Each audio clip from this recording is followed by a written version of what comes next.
Conclusion, there's no SARS-CoV-2, hence there's no COVID-19, hence there's no variants, there's no Gamma, no Delta, no Omicron, and there's certainly no damn monkeypox.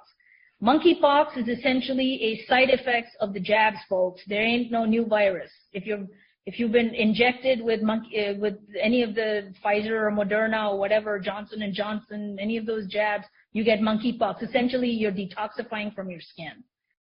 So I was contacted by my lab principal investigator, and who's the chief scientist of the lab, and they said they got 1,500 COVID positive samples from Southern California, and we got a huge $1.5 million grant from the NIH to do the isolation of the novel. We had 20 lab members, and we started the process of isolation and purification, characterization, and causation the way I described it should be done, the correct way, with the Koch's postulates and all. We started in late April 2020, and we went all the way through September of 2020. I mean, that's several months. And the reason is my PI, the principal investigator, wanted the test done 3 times. She wanted us to do the isolation done 3 times on the 1,500 samples, because she kept saying, the first time when we did it, we didn't find anything. We just found cellular debris. We didn't find SARS-CoV-2. We didn't find flu. We didn't find anything. Okay, because she was upset that we hadn't isolated SARS-CoV-2. She was very much wanting to isolate and find this novel virus. So we did it 3 times, and we found the same thing, just cellular debris under the microscope, the way we did it. And then, once we did the Koch's postulates, we used ferrets instead of mice. And so we had 100 ferrets that we injected this material into. And then you always have to have a control group. That means you take a control group of another 100 ferrets and you inject them with saline solution. When we injected the ferrets, okay, this is very interesting. The ferrets, if there was something really deadly like a virus or something that makes people sick, which they say all these people had runny noses, high fevers, pneumonia, blah, blah, blah, headaches. Well, the ferrets should also get those same symptoms. Nothing happened. All were healthy. They were moving around, very active, vibrant. In fact, their appetites increased. Some of them got kind of chunky. And 10 ferrets lost a little bit of fur on their tail, and that's about it. Losing fur on your tail is not SARS-CoV-2. So she sent emails to other universities saying, this is what we found. We contacted 100 universities in this country, of which only 6 responded.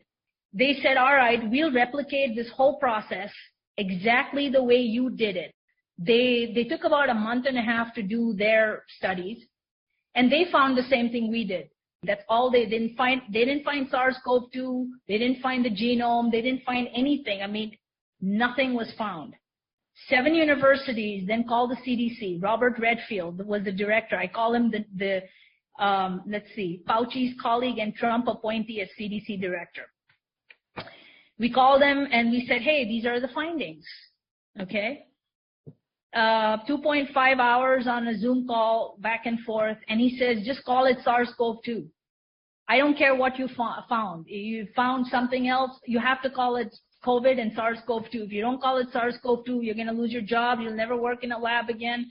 I'll make sure you never work in a lab again. Your lab will be closed down, underfunded, not funded, et cetera, et cetera. We said no. Our group decided to go ahead and publish our findings, and we went through 21 journals. The last journal that we went through Science, Nature, PLOS One. The last one we went through was in October of last year, October 2021, the Danish Medical Journal. We decided to go outside the country. We thought, okay, maybe if we go to Scandinavia, they're usually open-minded. First, they said they gave us a provisional yes, and then they said no. I think the Danish government probably put some pressure or something. I don't know what happened.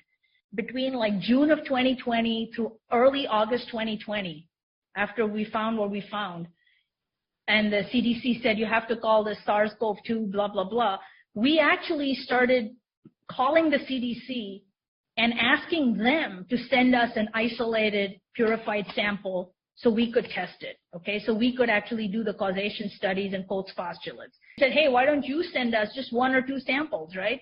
First they said they can't send it. Then they said they didn't have any samples. There's no records of any samples, et cetera, et cetera. So, and then after 2 months, they just started hanging up on us. Finally, in April of 2021, our lab was raided by the FBI. Everything was confiscated, computers, paperwork, drafts. Fortunately, me and 4 other people had saved everything. I have everything saved, including the actual paper copies. I kept those.